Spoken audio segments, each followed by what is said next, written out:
खरं तर मी राज्याचे माननीय उपमुख्यमंत्री एकनाथ शिंदे साहेबांचा मी मनापासून आभारी आहे की त्यांनी माझ्यासारख्या एका कार्यकर्त्यावरती तो विश्वास ठेवून हा बहुमान माझ्यासारख्या कार्यकर्त्याला दिलेला आहे. कारण तुम्ही इतिहास जर बघितलं तर गवई साहेबांपासून डावखरे साहेबांपासून तर आता निलमताईंपासून ही गेल्या अनेक वेळेची ही परंपरा जी आहे आणि या वैधानिक पदावरती राहण्याचा एक सौभाग्य माझ्यासारख्या कार्यकर्त्याला संघटनेमध्ये काम करून आणि राजकीय जीवनामध्ये 25-30 वर्ष काम केल्यानंतर ही मिळाली आहे. त्याबद्दल मी त्यांचे आभार मानतो. राज्याचे मुख्यमंत्र्यांनी पण पुढाकार घेऊन आणि उपमुख्यमंत्री सुनेत्रा पवार जी असतील, राज्याचे मुख्यमंत्री देवेंद्र फडणवीस जी असतील, हे सर्वांनी मला त्या पदासाठी योग्य ठरवून जो अभिनंदनाच्या प्रस्तावावरती त्यांनी जे माझ्याबद्दलचे जे भाष्य केलं ते खरोखरच माझ्यासारख्या सामाजिक आणि विशेषतः राजकीय क्षेत्रामध्ये काम करणाऱ्या कार्यकर्त्याला एक आशेचा किरण आहे आणि एक शाबासकी असं म्हटलं तर ते अयोग्य होणार नाही. हा व्यासपीठ हा काय राजकीय व्यासपीठ नाहीये आणि म्हणून विधिमंडळामध्ये सर्वच पक्षाच्या सन्मान्य सदस्यांनी राजकारण बाहेर ठेवून आज एकत्रित रीतीने ही निवडणूक बिनविरोध पार पाडण्याचं काम केलेलं आहे. आणि म्हणून मी त्या सर्व पक्षाचे त्यांचे सर्व सन्मान्य सदस्य असतील, पक्षाचे सर्व नेते असतील, त्यांचा मी मनापासून आभार देखील मानतो. आणि मला वाटतं हीच खऱ्या अर्थाने महाराष्ट्राची संस्कृती आहे. ठीक आहे, राजकारणामध्ये आपल्याला व्यासपीठ मिळतात, त्यावेळी बोलायचं असतो, ते बोलता येईल, पण या सभागृहामध्ये सर्वसामान्य लोकांचे प्रश्न सोडत असताना त्यामध्ये तो विरोधी पक्षाचा आहे का सत्ताधारी पक्षाचा आहे, त्याला न्याय देणं हे सभापती आणि माननीय उपसभापतीची जी भूमिका आहे ती मला ज्या अर्थी बजवायची आहे त्यावेळी मला असं वाटते राजकारणाच्या पलीकडे जाऊन आपण भूमिका तिकडे मांडणं गरजेचं होतं. आणि म्हणून थोडा मी भावनात्मक होऊन जर आज भाषण थोडा करण्याचं काम केलं. आज योगायोगाने माझ्या संगीता अहिर तुम्ही बघितलं असेल की माननीय मुख्यमंत्री उपमुख्यमंत्री सामाजिक क्षेत्रातलं त्यांचं काम आमचं काम देखील त्याचं कौतुक केलं. माझी मुलगी ऐश्वर्या अहिर देखील आज हे ह्याच्यात आलेली आहे. आईचा पण फोन होता. या सर्व कुटुंबातल्या लोकांचं पण एका अर्थाने आज मी माझ्या जीवनामध्ये पाहिलेलं स्वप्न की शेवटी राजकारणामध्ये आपण आज कुठपर्यंत जाऊ शकतो, काय करू शकतो, तर मला असं वाटतं एक मोठ्या प्रमाणावरती बहुमान आहे असं मी समजतो. तुमचा उल्लेख करताना प्रत्येकाने मुंबईकर सच्चा मुंबईकर असा केला. मुंबईकरांना न्याय द्यायची वेळ आली. तो नक्कीच आहे. एक महत्वाचा विषय असा येतो की काल चेंबूरला एक खूप मोठं झाड पडल्याचा एखादा मृत्यू झाला. उद्यान विभागाला 2 महिन्यापूर्वी चेतावणी दिली होती की अशा पद्धतीची घटना घडू शकते, लक्ष दिलं गेलेलं एक जबाबदार पदातून नाही. कसं आहे की आता जबाबदार पदावरती जरी मी असतो तरी देखील विधिमंडळाच्या कामकाजाची जबाबदारी माझ्यावरती, पण आपली सूचना दिलीत मी संबंधित विभागाच्या अधिकाऱ्यांना किंवा माननीय मंत्री महोदयांना पण देखील त्या बाबतीत त्या विनंती करीन. पण सभागृहामध्ये जर हा विषय सन्मान्य सदस्याकडनं आला तर नक्कीच त्याला न्याय देण्याचं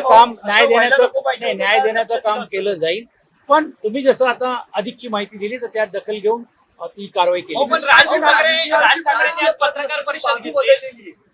राजकीय पद्धतीत बाजू बदललेली आहे. आणि मी तर तुम्ही बघितलं असेल आज काय जरी सांगितलं असेल की जरी केली आहे त्यांनी मी माझ्या वाक्यामध्ये आणि कविता पण जी मी केली, शेवटी किती जरी झालं तरी देखील आपल्या ज्या शरीरामध्ये आणि मेंदूमध्ये जे चालले जे वैचारिक आणि जे सर्वसामान्य लोकांचे प्रश्न सोडून आणि मी म्हटल्याप्रमाणे का राजकारणाच्या पलीकडे जाऊन आपल्याला जे करायचं तर मला असं वाटतं माझ्यासारख्या कार्यकर्त्यांची एक सुवर्ण संधी आहे.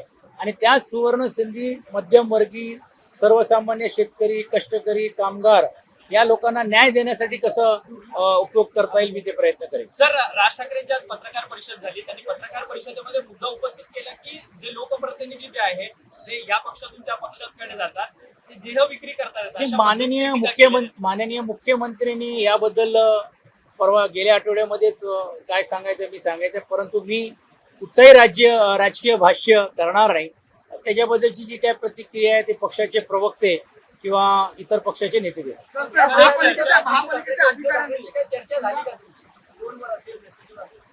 मेसेज केलं होतं तुम्हाला त्यांनी काल बोलून पण दाखवलं. रिप्लाय पण आला.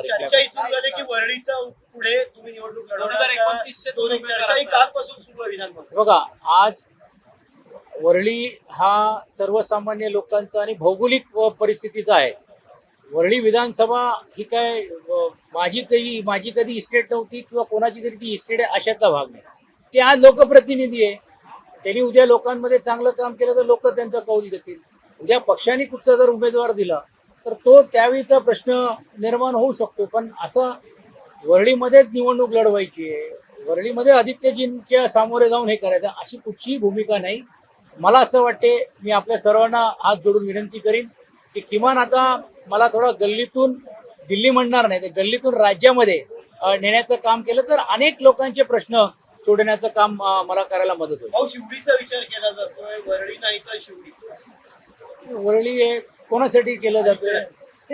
ते एका पक्षाचे नेते ते मुंबईतले 36 विधानसभेच्या कुठच्याही विधानसभेमध्ये जाऊ शकतात. वरळी कठीण जाईल असं वाटतं. नाही, कुठच्याही विधानसभेमध्ये ते करू शकतात. नाही, कोण असेल आणि नसेल हे कठीण बिटीन असं कोणाला काही नसतो. निवडणुका असतात, परिस्थिती अनुसार असतात. आता 2014 झाली, मी पण खूप विकास कामं केली. याचा अर्थ लोकांनी त्यावेळी मला मतदान दिलं नाही कारण मोदींची लाट होती आणि हे दिले. म्हणजे त्यामुळे कोणी दिले नाही अशातला भाग नाही. मी आजही वरळीमध्ये गेलो तर मला तोच मान तोच सन्मान आहे. तर लोकप्रतिनिधी म्हणून जो मान आणि सन्मान राहतोच. तर मला असं वाटत नाही ह्याच्यातून काय होतं. ते एका पक्षाचे नेते ते 36 विधानसभेमधून कुठेही लढू शकतील. भाऊ, एक मुंबईचा प्रश्न विचारतो. गेले अनेक वर्ष पालिकेवरती प्रशासन होतं आणि त्यानंतर आता सत्ताधारी बसलेले आहेत. आता जी काही काल दुर्घटना घडली त्यावरती सत्ताधारी अधिकाऱ्यांवरती सगळ्या गोष्टी सोपवत आहेत आणि अधिकारी झोपेला सोडून देत आहेत. बघा, परत एकदा मला आपल्याला व्यवहार केलेला होता, हा. मात्र त्याकडे दुर्लक्ष केलं जी गेलं. जी जी परत एकदा सॉरी त्यामुळे ही दुर्घटना घडली असं म्हटलं जातं. नाही, दुर्घटना घडणं हे दुर्दैवी आहे. म्हणून प्रशासन यांनी जागृत राहणं हे गरजेचंच आहे. पाऊस खूप मोठा आज झाला आणि 1-2 दिवस अजून मोठा पाऊस होणार आहे. पण तुम्ही जरा विसरतात की मी आता उपसभापती म्हणून बोलतोय.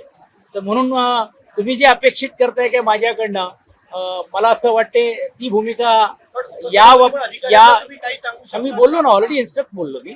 पण ते करत नाही. एक संविधानातलं घटनात्मक पद आहे आणि माझी भूमिका या व्यासपीठावरून सभागृहाचं जे कामकाज आहे, सभागृहामध्ये ज्या भूमिका मांडल्या गेलेल्या आहेत ते देण्यात आहे. आणि तुम्ही बघितलं असेल की मी ज्यावेळी कामकाजाला सुरुवात केली अनेक लक्षवेधीला न्याय दिलं. विक्रम काळेंची लक्षवेधी तर एकदम वेदनादायक करणारी आहे. ते शिक्षकांना मारलं जात आहे. म्हणजे ही पण ज्या विषय जे आहेत मला असं वाटतं त्या दृष्टिकोनातून माझी भूमिका पुढच्या कामामध्ये त्याच विषयावरती पुन्हा एकदा विचारतोय की जरी सूचना दिल्या जातील. भाऊ, सभागृहामध्ये विचारलं नाही तरी एक नाही, मी जबाबदार- व्यक्ती म्हणून घेऊन सोमोटो मुंबईकर घेऊन म्हणून सभागृहावरती माहिती देऊन कारवाई मुंबईकरण म्हणून घेऊन असं सोमोटिव्हली करता येत नाही. तो नॉन पार्लिमेंट होतो. पण तुम्ही मला सांगितल्याप्रमाणे मी संबंधित अधिकाऱ्यांना सूचना देईन. धन्यवाद. एक प्रश्न असा आहे की काल जे तुम्ही अचानक धक्का दिला आहे सगळ्यांना, या गोष्टीची चर्चा कधीपासून तुमच्यासोबत सुरू होती? कालच चर्चा झाली आणि ती काल चर्चा संपली आहे. मी आता विधान परिषदेचा उपसभापती म्हणून मी आज सर्व एकमताने निवडून आलेले, या गोष्टीचा मला आनंद आहे. धन्यवाद.